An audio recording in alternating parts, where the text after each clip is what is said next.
Hey there everyone, in this video we will talk about how you can integrate Claude Code with Microsoft VS Code, and it is actually pretty easy guys. All here we need to do is we need to go here in extension and then look for Claude Code for VS Code and install it. After you install, you're gonna see extension here on the top, so you can click on it, and then here we have got these three options, which is either we can use our Claude subscription, or then the third option here is to utilize Bedrock, Foundry or Vertex. I'm gonna utilize my Claude AI subscription, so let me click here, and now it's going to open this page. Now you need to authorize your Claude account, and now here you can see it is successfully connected. Now let me close, and now you are good to start with. Now you can also prefer it to be part of terminal. For that you can click here on switch backend setting, and then you can check this option which will allow the Claude Code to integrate with your terminal. So in this way guys, we have successfully integrated Claude Code inside VS Code.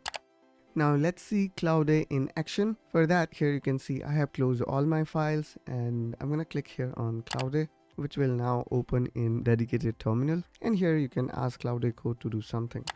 So in this way we have successfully installed Claude extension. Now the next and very important step that we need to do now is we need to also install Claude CLI. For that, let's click again here on Claude, and now here you can see it is not detecting Claude because we have not installed it. So let's install it. You will also find this line in the description of this video, so if you are following us along, simply copy and paste it, and there you go. Now again I'm gonna run Claude, and let's see, this time it is recognized, and yes, this time it is recognized. And now again we need to connect Claude to our subscription. Again, the same steps are repeated, and it says login successful, and you can actually keep on pressing yes, and this way your Claude CLI is also ready. Now you can build anything with it.